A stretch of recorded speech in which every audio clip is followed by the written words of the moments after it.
দেন আমি ইউজ করছি রিকর্ডের একটা প্রাইমার।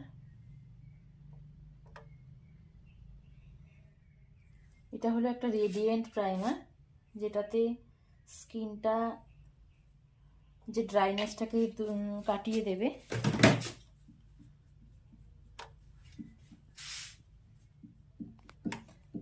তো এখন ওয়েদার অনেকটাই চেঞ্জ হচ্ছে, সেই কারণে আমাদের স্কিন প্রিপারেশনটা খুব বুঝে করতে হবে। অনেক সময় হচ্ছে কি কখনো ঠান্ডা কখনো গরম, সেই কারণে স্কিনটাকে খুব বুঝে প্রিপারেশন করতে হবে। না হলে হয়তো যদি বাইরে প্রচণ্ড গরম থাকে বা ভিতরে হয়তো ঠান্ডা, সেই মুহূর্তে কি মেকআপটা গলে যাওয়ার টেন্ডেন্সি থাকে।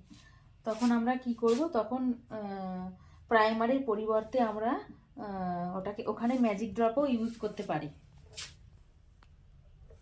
তো এবার আমি এখানে এটাকে কারেক্টিং করব। তার জন্য আমি ইউজ করছি রিকর্ডের হাই কাভারেজ একটা, দেখো এসো বেস কন্ট্রোল প্যালেট থেকে আমি নিচ্ছি। তো আমি এখানে কোন সেটটা নেব,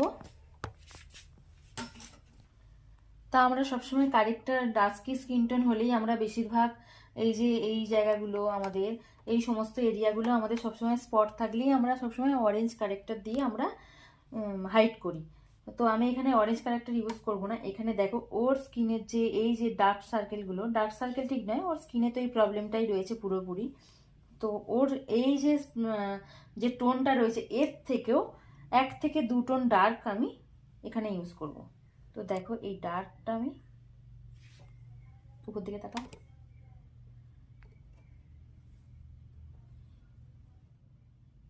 এই ডার্কটা দিয়েই আমি হাইড করব। যতটা ডার্ক দিয়ে হাইড করছি তাও দেখছি যেন কম হয়ে যাচ্ছে, এরকম একটা ব্যাপার। এতটাই ওর মিডিলে মিডিলে স্কিনটা প্রবলেম।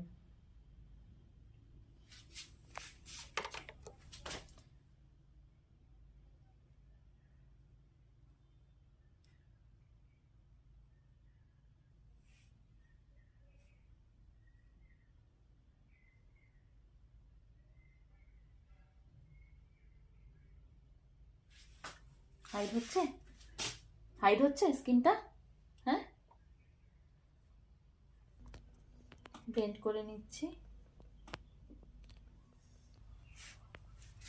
এই ধরনের স্কিনে কিন্তু কানগুলোকেও কিন্তু আমাদেরকে হাইড করতে হবে, না হলে দেখো কানেও যেহেতু এই একই প্রবলেম আছে, হাইড করতে হবে, না হলে কিন্তু দুটো কিন্তু একেবারেই আলাদা একরকম লাগবে। তো আমি তাই এটাকেও হাইড করে নিচ্ছি। প্রত্যেকটা এরিয়াই আমাদের হাইড করে নিতে হবে।